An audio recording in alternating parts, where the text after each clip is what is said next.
Doctor ইউনূসের সময় আমরা দেখলাম না যে মানে অনেক ইনভেস্টমেন্ট আসবে, একটা অনেক বড় একটা সেমিনার হলো, বিডার চেয়ারম্যান আশিক চৌধুরী সেই আলহামদুলিল্লাহ। ডক্টর আমি ইউনূস আপনাকে একটু আমি জানি না যে আমার এই টক শো আপনি গত সরকারেরটা এনেছেন, আওয়ামী লীগ সরকারেরটা এনেছেন, কিন্তু ডক্টর ইউনূস সরকারেরটা আমি আসতেছি। দেখেন, আপনি এই ডক্টর আশিকের কথাই যদি বলি, উনি তো পাওয়ার পয়েন্ট চেপে সুন্দর প্রেজেন্টেশন দেন। এই প্রেজেন্টেশন তো ভাই আমরাও তৈরি করি। আমরা তো বহু বছর ধরে প্রেজেন্টেশন সেই 2095 থেকে আর্মি 97 থেকে প্রেজেন্টেশন দিয়েই বড় হইতেছি।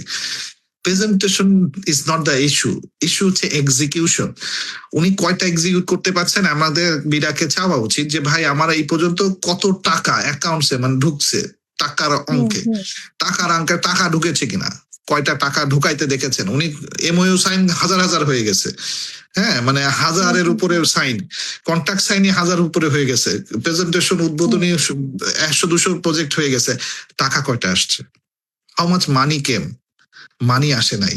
ওই কন্ট্রাক্ট সাইনিং এর জন্য পৃথিবীতে ওই যে অনেকে আলাদা বেতন পায়। যেমন ধরেন আমি এখন যে এই অস্ট্রেলিয়াতে যদি আমি কোনো কোম্পানির এনার্জি কোম্পানি কাজ করি, আমি যে বললাম যে আমরা বাংলাদেশে প্রজেক্ট করবো, ওরাও লাফালো, আচ্ছা হ্যাঁ হ্যাঁ, তখন আমি তাদেরকে সাথে করে প্লেনে করে পয়সা খরচ করে নিয়ে গেলাম, নিয়ে যে ওই দেশের হোটেলে রাখাইটাকে হ্যাঁ বিডাতে হেভি টাইট রুই পরে যে প্রেজেন্টেশন দিলাম, বললাম যে ঠিক আছে আমরা হ্যাঁ কোম্পানিও খুশি, ঠিক আছে তাহলে আমরা একটা এগ্রিমেন্ট করি, তাহলে একটা এমওইউ সাইন হলো।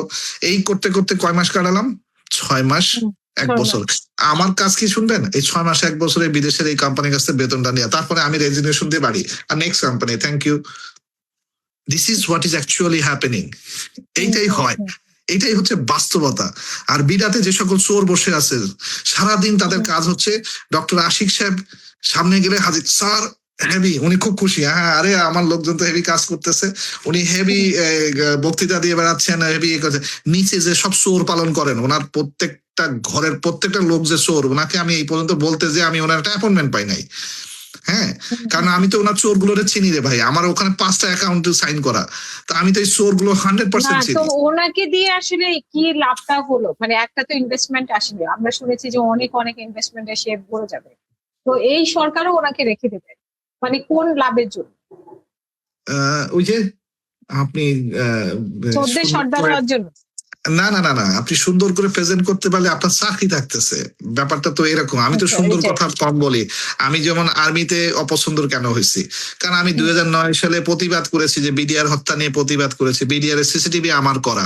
এইটার জন্য আমি এখন সাক্ষী দিতে যে আজকে মানে ওয়াকার সাহেবের বিরাজ বাজন হয়েছে, ডিজিএফ এর বিরাজ বাজন হয়েছে, আমি যদি এই কাজগুলো না করি তাহলে আমি ভালো মানুষ না। তার মানে কি, মানে বিষয়টা তো হচ্ছে খুব সোজা, মানে আপনি তাবেদারি করবেন, তেলাবাজি করবেন, তাহলে আপনাকে আপনার মুনিব খুশি মনে করবে। এখন আমাদের দেশটার হয়ে গেছে যে তারেক রহমান সাহেবের পাশে যত তেল, কেউ যদি ব্যারেলে নিয়ে আসে তাহলে একরকম, যদি ড্রামে নিয়ে আসে তাহলে আরেক রকম, ট্রাকে করে মানে ড্রাম ভরে ভরে নিয়ে আসে তাহলে আরেক রকম।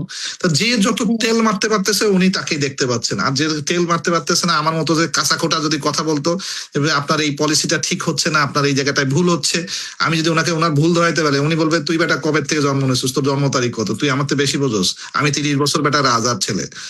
This is what is actual scenario. কোন রাজার ছেলেরা কান মুখ এবং এগুলো বন্ধ থাকে, ওনারা শুধুমাত্র রাজত্বের রাজপ্রাসাদের দরজাগুলো দেখতে পায়। তো এই দরজার মধ্যে যে কটা লোক ঢোকে প্রতিযোগিতা করে, যে চোর সবচেয়ে 1 নম্বর সে যে আগে ঢুকতে পারে, কারণ সে দারোয়ানের 500 টাকা খাওয়াইতে পারে। আমি তো দারোয়ানের 500 টাকা খাওয়ায় আমার ইগোতে লাগবে, প্লাস হচ্ছে আমি ওই টাকা খাওয়াই ঢুকে তো মিথ্যা কথা বানায় বলতে পারবো না, তাই জন্য আমি কোনোদিন ওনার সামনে থাকবো না। থাকবে কে? চোর, বাটপার, 1 নম্বর যত মানে 2 নম্বর লোক হবে ইউনাইটেড গ্রুপ, পয়সা দিয়ে পালে, এই যে শাহরিয়ার চৌধুরীর মতো প্রফেসর নাম দিয়ে ওনারা জ্ঞান দিয়ে প্রেজেন্টেশন দেবে, ওইটাই ওনারা খুশি হবে। কিন্তু দিনের শেষে সে তো চুরি করবে, সেই দেশের মানুষের কোনো একটা উপকার করবে না।